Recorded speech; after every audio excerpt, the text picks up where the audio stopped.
once you find something that lifts your spirit, brightens your day, something that you really and truly look forward to doing each and every single day, it's kind of like you're really not working, taxing yourself.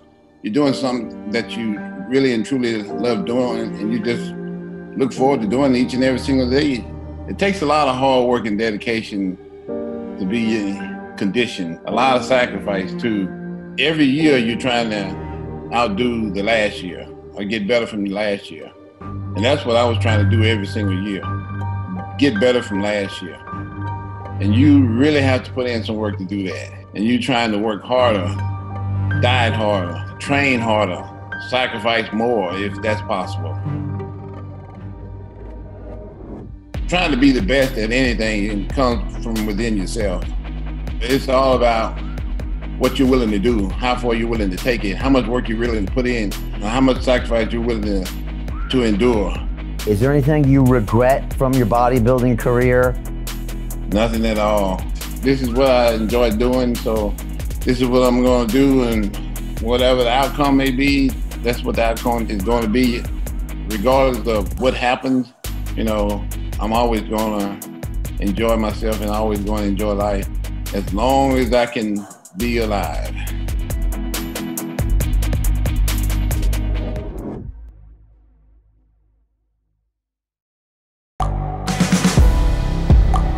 The world is changing. Inspiration is everywhere. It has never been so easy to connect, share, and bring people together. We're learning from others and finding the best in ourselves. Challenging our beliefs. Sharing our vulnerability. Overcoming our fears. Transforming ourselves so we can transform the world. How far can we go? This is London Real. I am Brian Rose. My guest today is...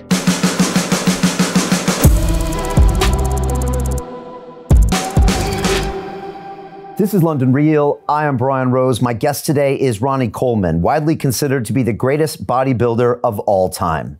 You won the sport's most prestigious competition, Mr. Olympia, a record 8 times, and claimed your first 2 titles while still serving as a full-time police officer. At your peak, you had a 58-inch chest and 24-inch arms and cut down to a staggering 0.33% body fat percentage for competition, while still weighing up to 300 pounds. You consumed up to 5,500 calories per day to achieve yearly gains of 10 pounds of pure muscle. Unfortunately, your intense training regime has had a significant impact on your body, leading to a total of 13 surgeries with 14 screws, 2 steel rods, and 2 cages now in your neck and back. Despite the major operations, you continue lifting weights to this day.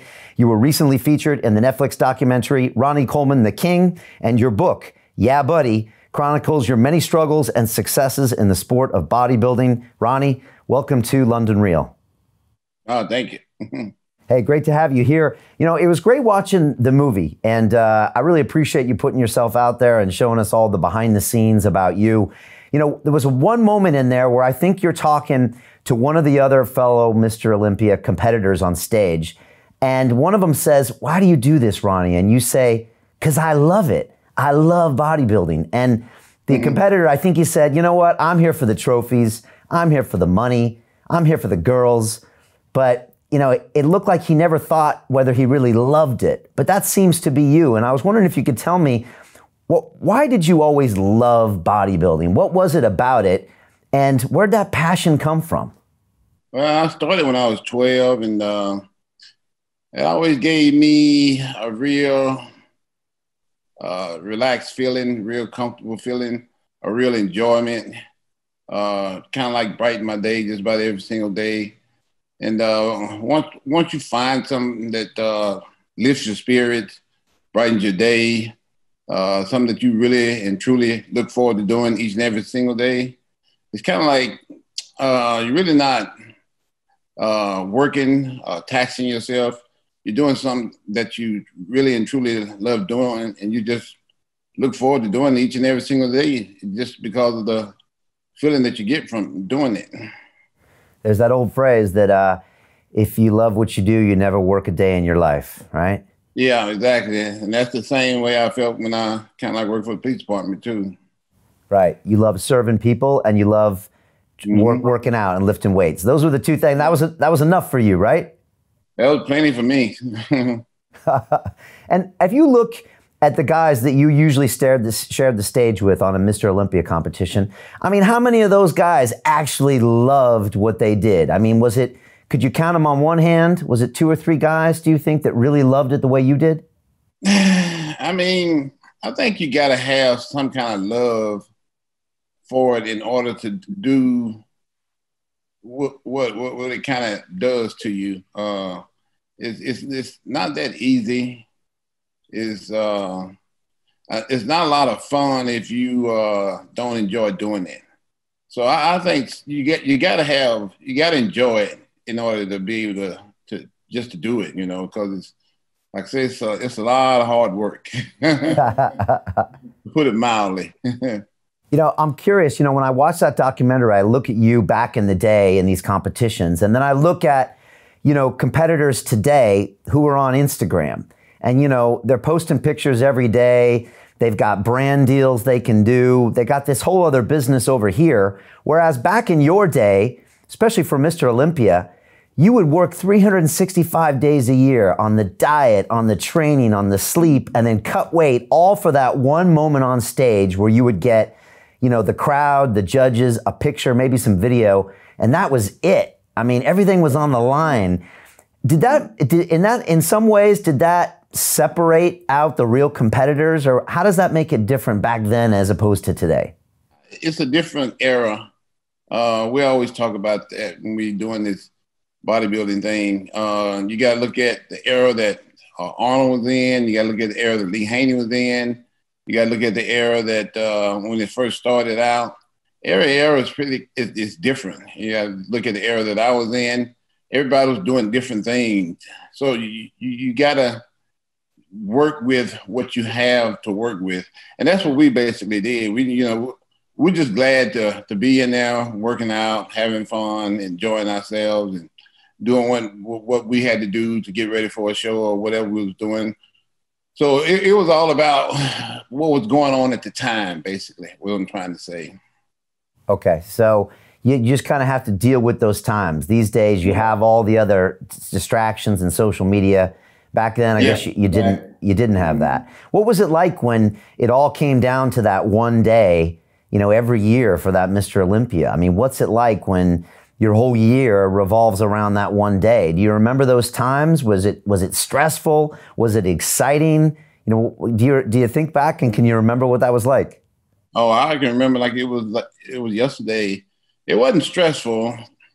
It was more exciting than anything because you get, like you said, you spend the whole year getting ready for that one day. And so when that day finally arrives, you're the most excited person up there, most excited person that's, competing in the show. Because like I said, you spend so much time getting ready for it. But for me, I always had so much fun doing it. I enjoyed it. I was never even nervous in anything that I can recall, because I was always looking forward to that day. That day could never get here soon enough, because I knew how much fun I was going to have because I had prepared myself. Like you said, the whole year you had prepared yourself. You worked real hard. You've done everything you possibly can do.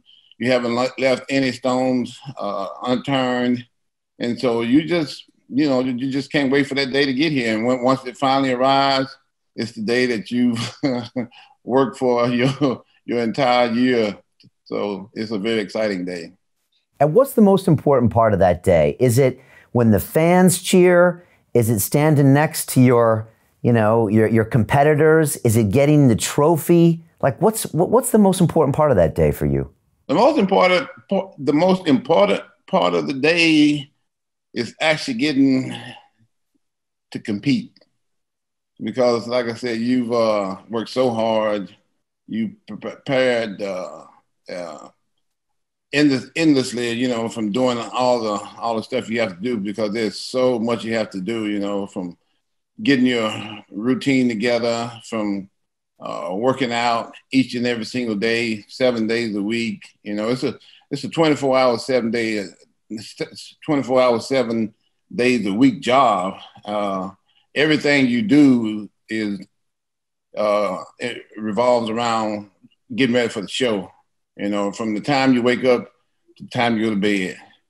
So everything, you know, revolves around that. So that's why you so excited, you know, when that day finally arrives, because, you know, you spent so much time just getting ready for it.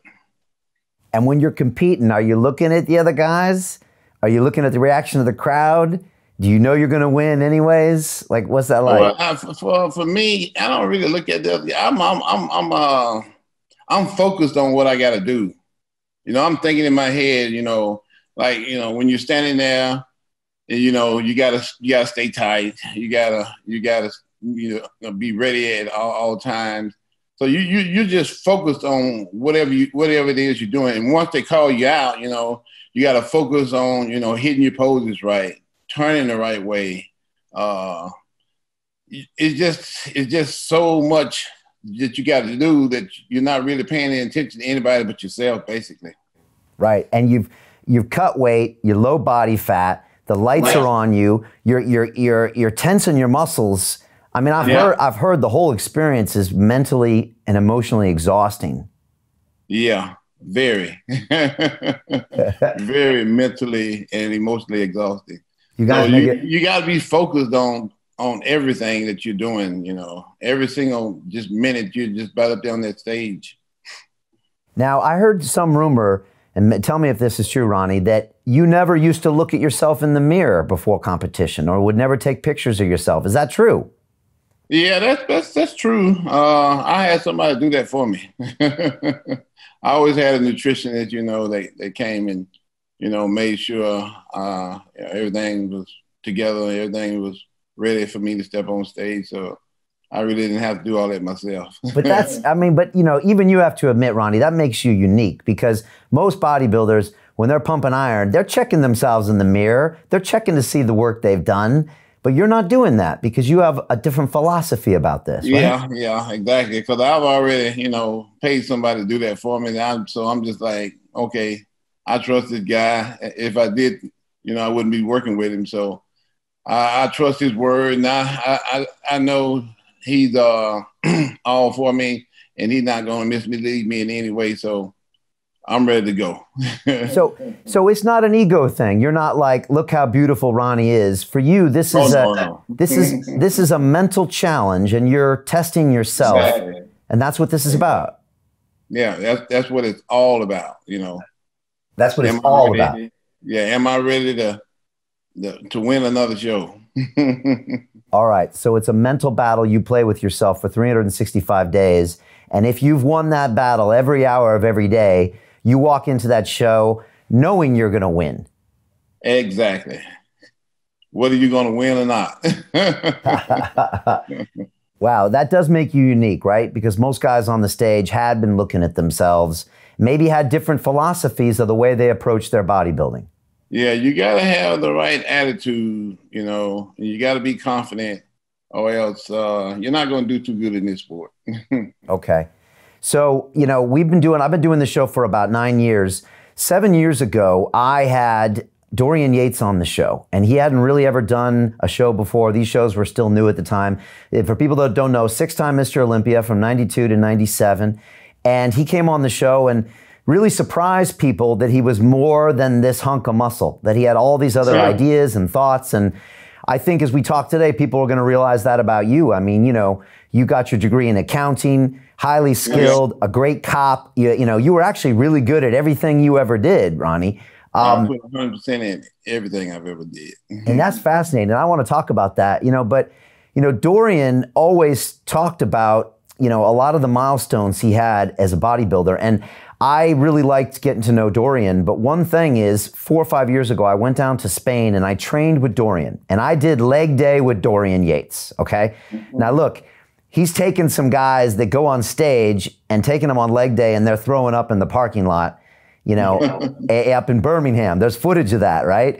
And so he put me and my 80 kilograms through a leg day, and I've lifted weights before, but he said, Brian, I'm going to take you to a breaking point, and I'm going to ask you to do a rep. And he said, it's going to be like I got a little gun to your baby boy's head, and if you don't finish this rep, I'm going to pull the trigger. He said, that's the intensity I need from you. And I had just had a son, and I was like, Dorian, you know I got a baby boy. He said, yeah, I know that. That's why I told you that. And he put me through this leg press. I'm telling you, Ronnie, I had never been to that pain cave before. And he got 3 or 4 reps out of me after I thought I was done. Yeah. And he said, and I got done with that, and the blood was coming back to my head. And he said, that's what it takes, Brian. But he said, it's that every single day. And most guys aren't willing to go to that pain level every single day. And that's what it takes to be a competitor. What do you make of that story? That's exactly the way it is. Okay. That's exactly the way I couldn't have put it better myself. And so that's the difference between the guys that win on the stage and the guys that don't. It's whether you've gone to that intensity every day. Well, let's be honest, when no one's watching, right? You have to do that to yourself. Yeah, exactly. Because there's going to come a day when everybody's watching. So you gotta prepare yourself like everybody's watching you.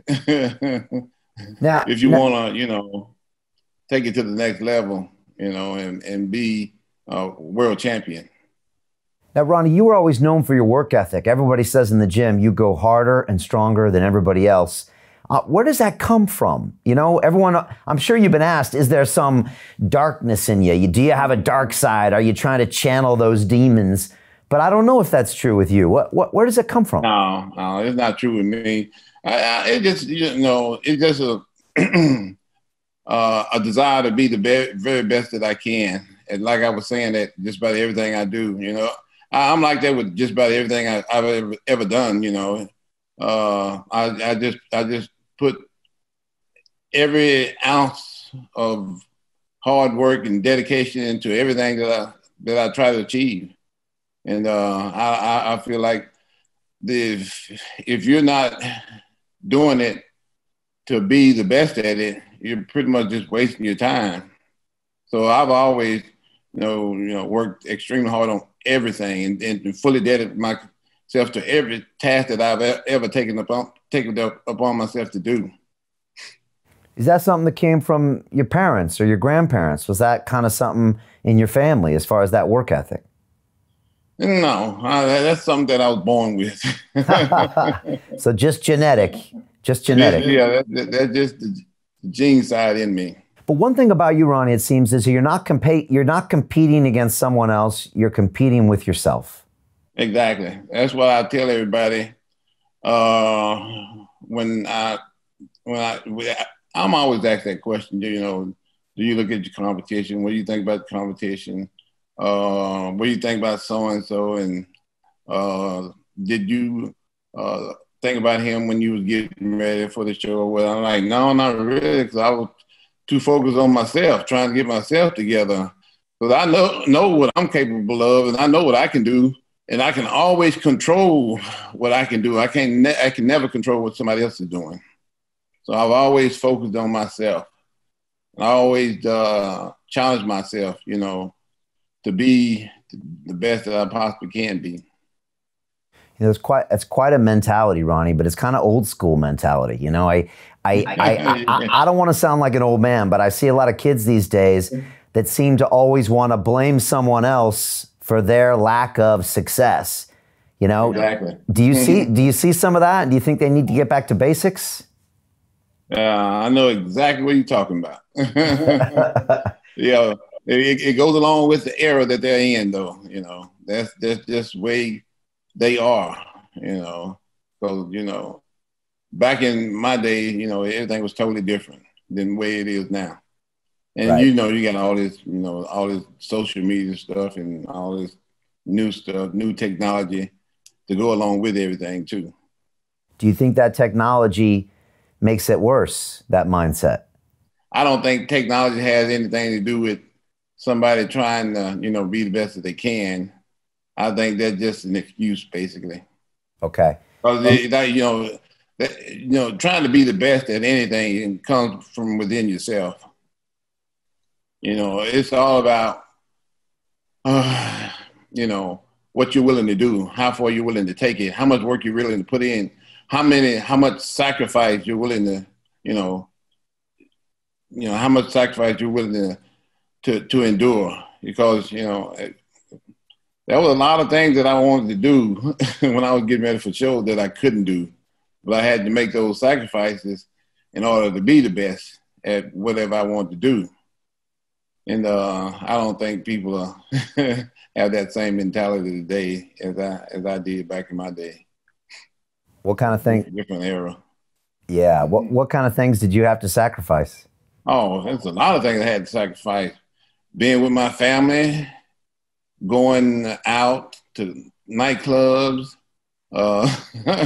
not eating what I wanted to eat, not being able to go certain places, like if I had to go to a wedding or to a party or to any kind of social event, I had to cut everything out, and just focus on what I was doing. It's almost like you in some kind of prison where, there are certain things you can and can't do. And that's where you got to treat it for the most part. But you got to enjoy it too, You got to enjoy yourself, and otherwise you won't be able to do it. So I was able to enjoy what I was doing. I was able to do what I was doing because I knew what the outcome was going to be basically from me making these sacrifices. Was it always worth it once you got that medal? Every single time. Right. That's never not worth it. That's the funny thing, when you do sacrifice those things that seem important, like I want to go to the club, I want that pizza. When you actually get what you were working for, it's 1,000 times better than those little play. Right? Never any regrets on that. Never. I mean, Ronnie, if you had some advice to kids these days about, how they should think about their priorities, what would you tell them? Because it seems to me that everyone's kind of looking for a reason why they're not successful. They're like, oh, I'm not successful because of this happened, or this guy's not doing this, or I didn't get this from this person. What should they be focusing on if they want to go achieve greatness like you have? It's all about, I think anybody that's got anything has had to work extremely hard for it, because anything that's given to you, it's not really worth it. Because if it was given to you, then it's probably just being given to just about everybody. But if you work hard and you make the sacrifices that you make, it makes enjoying your success that much more better, for the most part. Yeah, and that you're gonna have to work extremely hard, to accomplish anything that's worth having or worth going after. You're gonna have to. Ain't no other way around it. You're gonna make those sacrifices. You're gonna have to work hard. You're gonna have to be dedicated, and you're gonna have to be focused on the task of whatever it is you're trying to achieve. Is there anything you regret from your bodybuilding career? Do you ever think, man, I wish I would have got the 9th, or I wish I started earlier? Or is there anything when you look back at that body of work that you think about these days? Nothing at all, because I used to tell people, I never in a million years would have thought I would have won one Olympia, let alone 8. Even when I was up there standing on stage, waiting for my name to be called first, I didn't even think I was going to win, because I had gotten 9th before that, the year before that, and the year before that, I didn't do too much better. I only really got into the sport of bodybuilding because God told me to give me a free membership to a gym. Otherwise, I would have never got into the sport. It just was it never was a lifelong dream of mine to be a bodybuilder. You know, of course, I've always worked out. You know, I was on the powerlifting team in high school, and I worked out each and every single day, just about my whole entire life, because that's what I wanted to do, and that's what I enjoyed doing. But when it came to being a bodybuilder, I never wanted to be one, because I didn't think I was cut out to be one in the first place. But when the guy told me to give me a free membership, then things change when people give you stuff for free that you normally have to pay for. And like you said, you didn't place very good in the early years. I mean, at one point... No, not at all. And you wanted to quit in those early years? Were you thinking, man, I'm never going to get this? No. You got to remember, I worked out for the free membership. Right. Not to place good, you know. That was just, you know, just icing on the cake. If I played good in the show or something. But of course, I was always trying to be the best that I could be. But, you know, I never thought it would amount to nothing, because, like I said, I never, you know, wanted to be a bodybuilder ever, my whole life, until, you know, he told me, give me a free membership to the gym. Oh yeah, I can be a bodybuilder for that. But otherwise, you know, I never would have done it on my own. What I'm trying to say. Okay. Why did it take so many years to finally place first? I mean, what is it important to understand about what it takes to create a Mr. Olympia?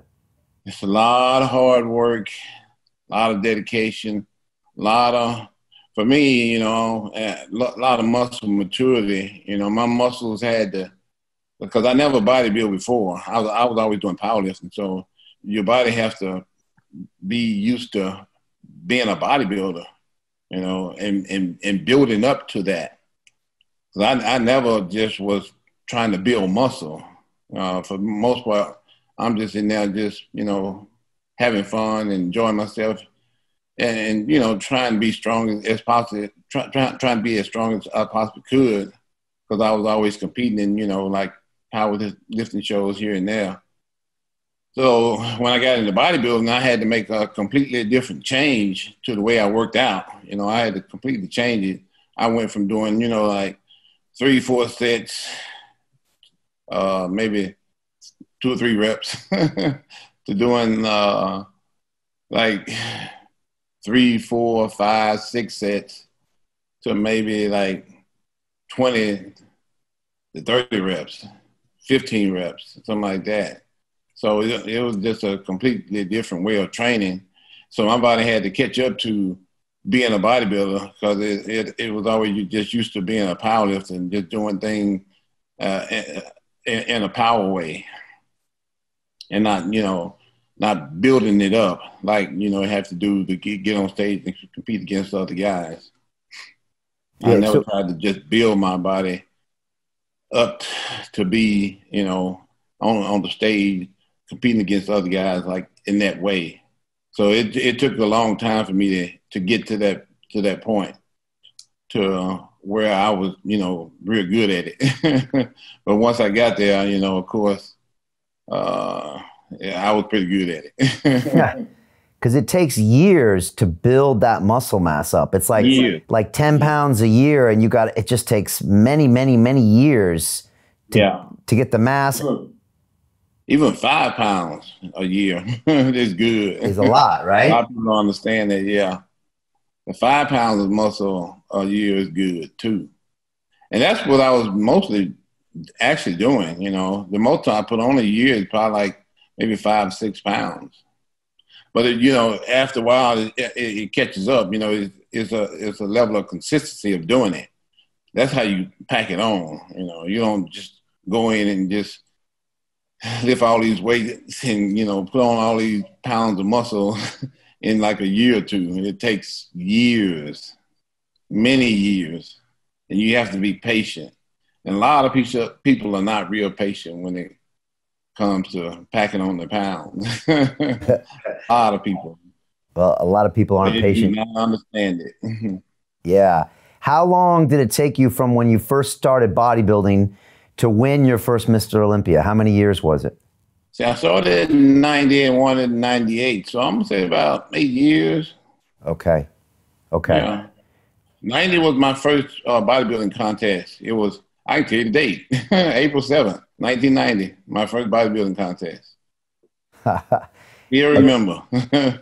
And so it took that many years for you to put the muscle on, probably learn the discipline, learn the poses, learn the competition, because that's a whole new thing to learn, right? Yeah, learn the sport and learn how to be a bodybuilder, learn how to diet, learn how to train as a bodybuilder.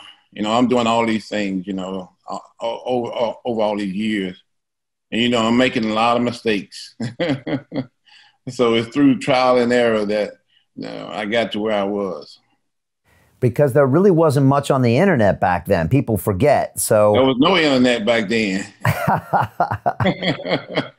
And just a few books lying around and some magazines, and who knows if that was accurate. That was it. That was all you had. Books, magazines, and hopefully you were running into somebody that knew exactly what they were doing. Okay. But most of it you had to figure out you're on your own. Most of it I figured out on my own through trial and error. Yeah, through a lot of trial, a lot of error. Yeah. A lot of error. What were some of the big errors? Oh, just learning how to, you know, carb deplete, carb up, learning how to, you know, manipulate water, you know, restriction, water intake, water outtake, all that kind of stuff. I mean, those are some of the hardest things in the world to learn. At least it was for me. Yeah, just that information or lack of is pretty incredible. I mean, you know, exactly. You know, you were there. A lot of times there wasn't a lot of books out there on that kind of stuff. You just have to kind of like depend on people that's been there and done it for the most part. And, you know, and everybody's body is different, so everybody's gonna respond differently to different things. So that's what I mean by the error part coming in. You know, what worked for somebody else ain't gonna work for me because my body is totally different. You know, everybody's body is totally different from everybody else's. So you have to find your own formula in a way, and that's what I mean by the trial and error. You know, you try all these different ways of other people telling you how to do it, and you find out, oh, well, that sounds good and all, but it ain't working for me. So you have to come up with your own, you know, method of doing things, your own way of doing things, your own formulation of doing things. And that's what I mean most about the trial and error. Yeah, I talked at length with Dorian Yates about doing that because, you know, he was in Birmingham, England, you know, literally thousands and thousands of miles away from Muscle Beach, where everything was kind of happening at Gold's. So he didn't have any options. He had to kind of go do it himself and figure it out himself. And I think by doing that, Ronnie, he managed to create something brand new, kind of like you did. Because he wasn't surrounded. I mean, imagine if Dorian had been at Gold's Gym. He wouldn't have been the Dorian Yates we know, probably, right? Nope. Reason why I never went to Gold's Gym. I remember being at Lee Haney's last Mr. Olympia.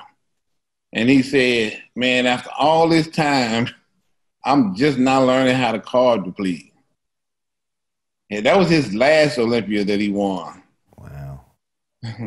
So that goes to show you how difficult the sport is.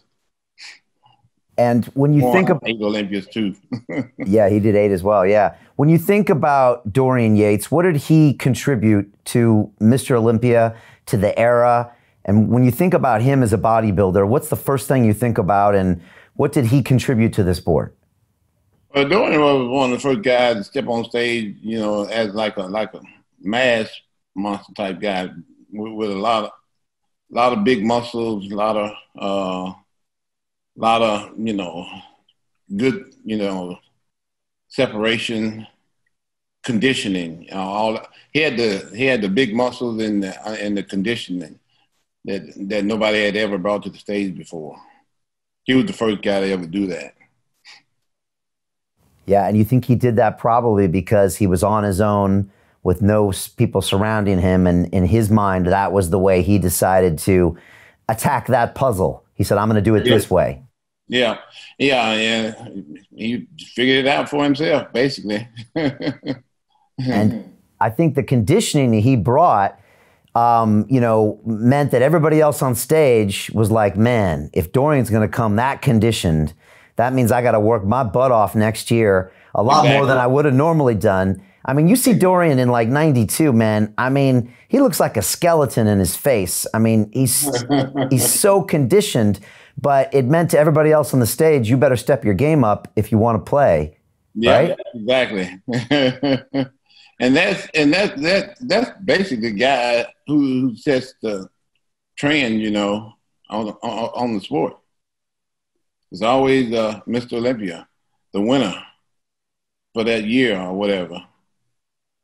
And if you are fortunate enough to win, 3, 4, 5, that's when you control an era, and then you establish an era also by doing that. And then you establish the standards, and then you can kind of own those standards if you deliver every year, right? And then the judges start to think of you as the standard, right? And as long as you can maintain it, you can hold your era, but there'll always be some breaking point, right? Yeah. You're going to always, get to a point where you can't continue to do it, It's only so long that you can hold that, type of conditioning. So only so many years or whatever I'm trying to say. You're going to always get caught up with Father Times. Always. Yeah. Always, yeah. Well, Dorian had his tricep torn. I mean, he competed that last Olympia with it was almost torn. I mean, he said he was worrying about it tearing when he was posing. And that, I remember. You remember, yeah. And that really ended his career. You were there, yeah? Oh, wow. And so if Dorian brought that to the table, what was your era about? What will people look back and say, the Ronnie Coleman era was all about this? What did you bring? Well, I was trying to do the same thing Dorian was doing, but just on a high weight scale, I got all the way up to like 295, on stage with the conditioning and stuff. And, I don't know how Dorian went, but I think mine was just a little bit higher than his. Just a little bit, not too much more, but a little bit higher. And, with a longer range too. The longer you're up there, the harder you got to work for the most part. That's the way it was for me. That's the way I looked at it, because every year you're trying to outdo the last year or get better from the last year.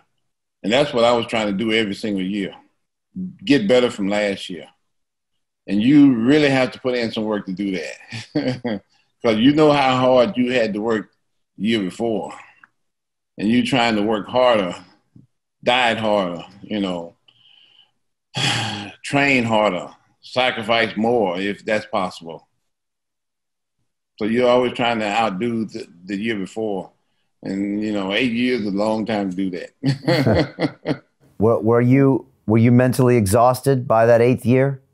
No. I wasn't nowhere close to being mentally exhausted. My body probably was, but not me. Not in my mind, no, not even close. Was that what the ninth? That ninth, what could have been your ninth? Did you think you won that competition, or was that fair to pass the torch that year?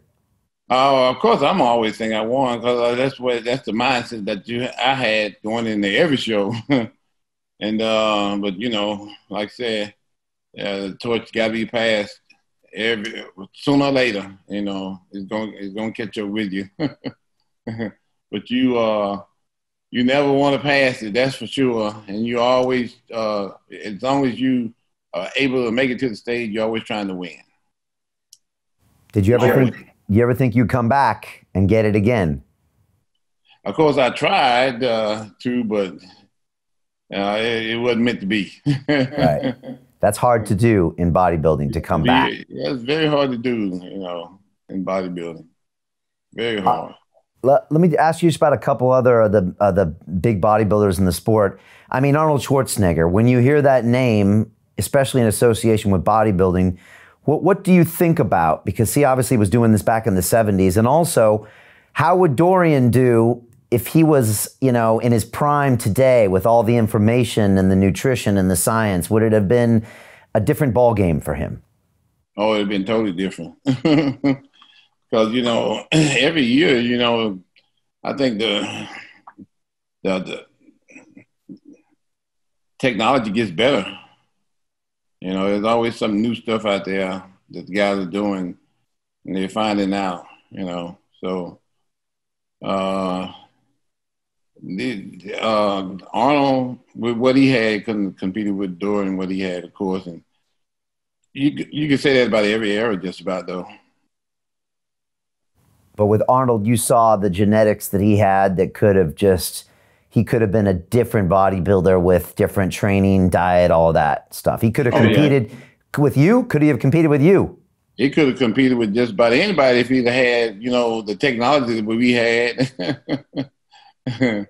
Anybody, any era, Because like I said, every era was different, They got stuff now that, I didn't have back when I was competing.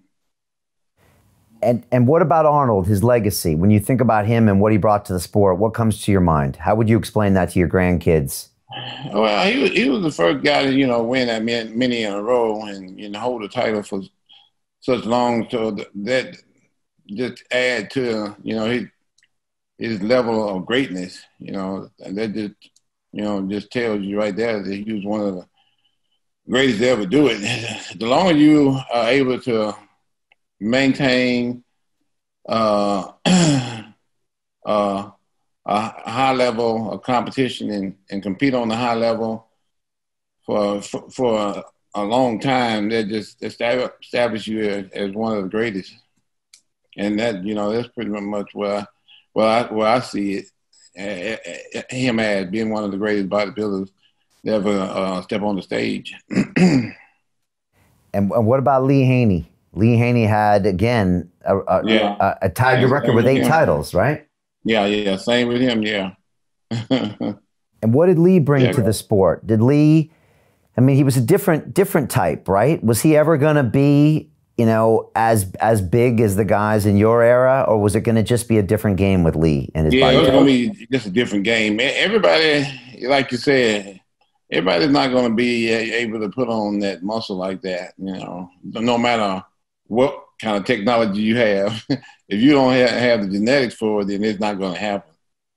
So, technology plays a role, but also genetics plays a major, major role, They got, those 3 body types, endomorph, ectomorph, mesomorph, And if you don't have the right body type, to be able to put on that muscle mass, it's just never going to happen.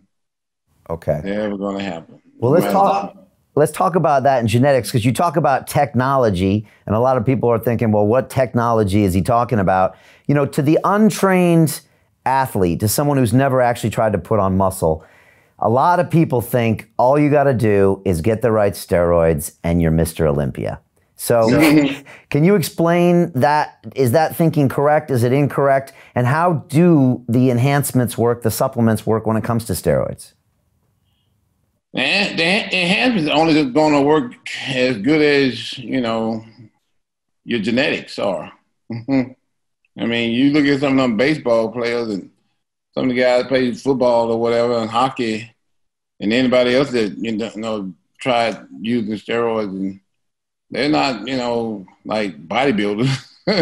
They're not step on the stage type guys, but because because they don't have the right genetics. You got to have the right genetics to be able to compete in this sport too.